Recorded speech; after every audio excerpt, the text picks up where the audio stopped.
স্বতন্ত্র করে দেওয়া হোক, পুলিশের আইজির কমান্ডে আমরা চলবো।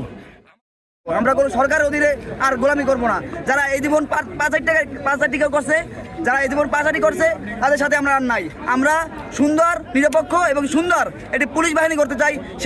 সেই ব্যবস্থায় আপনাদের সবাই আমরা মর্মাহত। আমরা যারা পুলিশ বাহিনীতে যারা কর্মরত আছি, পুলিশ সদস্য, আমরা চাই নাই এরকম কাউকে আমরা মারতেও আসি নাই, আমরা মরতেও আসি নাই। আমরা আসছিলাম আমাদের পরিবারের স্বার্থে, আমাদের রিজেকের স্বার্থে। আমরা যে কাজটা এখন আমাদের হয়েছে, আমরা প্রত্যেকেই মানসিকভাবে বিধ্বস্ত, বিপর্যস্ত।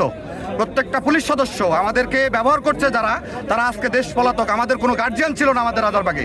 যাই হোক, এখন পর্যন্ত নাই কেউ। একজন আসছে, আমাদের দাবি দেওয়া আছে কিছু, আমরা কথা বলবো, আমরা সবার সাথে কথা বলবো। কথা বলার পর আমরা বসবো। আমাদের যে জিনিসগুলো আমরা এতদিন থেকে আমাদের মুখের যে তালা লাগা ছিল, এই জিনিসটা আমরা এখন ভাঙছি।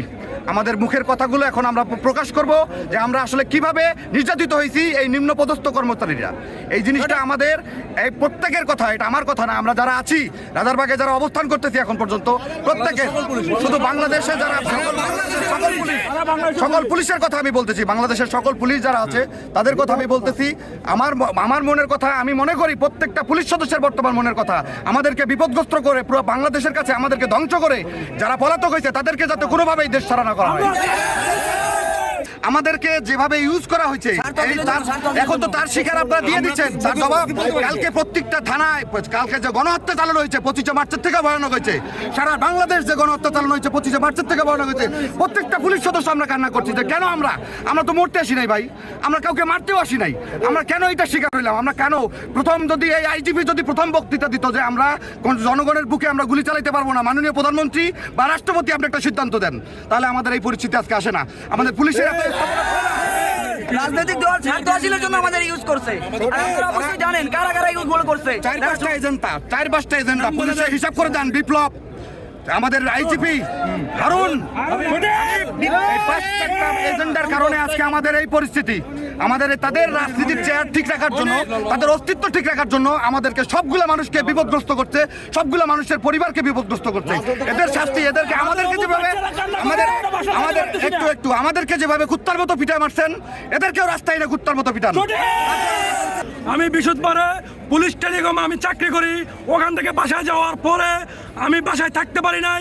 আমি ছাদ দিয়ে রশিদে অন্য সাথে পালাইয়া চলে গেছে। আজকে 3 দিন কোনো বাসায় যাইতে পারি নাই। আমার বউ বাচ্চার সাথে যোগাযোগ রাখতে পারি নাই। আমি এখনো না খেয়ে আছি। আমি 2 ঘন্টা হাইটা বাড্ডা থেকে আসছি। আমার জীবনের নিরাপত্তা, আমার পরিবারের নিরাপত্তা, যারা দেশ ত্যাগ করে চলে গেছে তাদের বিচার চাই।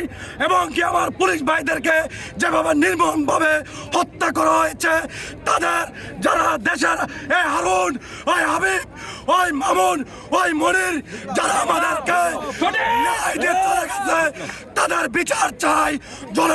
জনগণের কাছে বিচার দিয়ে গেলাম। কালকে যে ঘটনা ঘটে গেছে, এটা আমাদের সিনিয়র পুলিশ অফিসারদের একমাত্র ব্যর্থতা। আমাদের ভাইদেরকে যে আমরা হারিয়েছি, এটার একমাত্র কারণ হচ্ছে তারা ঘুষখোর, দুর্নীতিবাজ। ভাই, আমাদের মতো পুলিশ সদস্যরা যারা নিম্নপদস্থ, তারা নির্যাতিত, তাদের কাছেও আমাদের কিছু করার থাকে না। আমরা ডিউটিতে যাই, আমরা হুকুমের গোলাম। আমরা যদি তাদের হুকুম না শুনি, তাহলে আমাদের চাকরি থাকে না, আমরা সাসপেনশন হই। এই পরিস্থিতিতে আমাদের কিছু করা থাকে। আমাদের ছাত্রদের সঙ্গে কোনো বিরোধিতা নাই, দেশের জনগণের সঙ্গে আমাদের কোনো বিরোধিতা নাই। একমাত্র বিরোধিতা হচ্ছে আমাদের তাদের সঙ্গে। আজকে আমাদের পুলিশ জেগে উঠেছে, তারা স্বতন্ত্র চাই। আমরা কোনো স্বরাষ্ট্রমন্ত্রী, কোনো রাজনীতিক, কোনো নেতার পিছনে আমরা থাকতে চাই না। পুলিশকে স্বতন্ত্র করে দেওয়া হোক, পুলিশের আইজির কমান্ডে আমরা চলবো। আমাদেরকে কোনো নেতা কমান্ড করবে না যে তোমরা বিএনপিকে ধরে নিয়ে আসো, তোমরা আওয়ামী লীগকে ধরে নিয়ে আসো। আমরা পুলিশ, আমরা কখনো চাই না বিতর্কিত হতে। আমরা জনগণের সেবা করতে চাই, মানুষের বন্ধু হতে চাই। আমাদের আস্থা আছে, আমাদেরও পরিবার বাইরে থাকে। আজকে আমাদের পরিবারের নিরাপত্তা নাই, আমাদের নিরাপত্তা নাই। আমাদেরকে মানুষ থুতু মারে। ভাই, আমরা তো 1 টাকা খাই না। আমরা আপনাদের জন্য জীবন দিচ্ছি। আমরা 71 সালে দিয়েছি এই রাজারবাগ থেকে, আমরা আবারও দিলাম। এত জীবন কেন দিলাম? শুধুমাত্র এই বিসিএস অফিসারদের কারণে। তারা কালকে পারতো, যখন শেখ হাসিনা পালাই গেছে, তাদের কাছে নিউজ ছিল, তারা পারতো আমাদেরকে সরিয়ে নিতে। তারা শুধুমাত্র একবার যদি বলতো বেজে তোমরা সরে যাও, আমরা সরে যেতে পারতাম। আমাদের এত পুলিশ নিহত হতো না। আজকে তাদেরই নির্দেশনার কারণে আজকে আমাদের এত পুলিশ তারা আহত হয়েছে, তারা নিহত হয়েছে। আপনার প্রত্যেকটা থানাতে আগুনে পুড়ে আমার ভাইয়েরা যেভাবে আছে, আমরা এখনো লাশগুলো পাই নাই। আমাদের ওই সিনিয়র অফিসাররাই তারা লাশগুলো গুম করে ফেলেছে। আমরা তাদের বিচার চাই, দৃষ্টান্তমূলক বিচার চাই আমরা তাদের।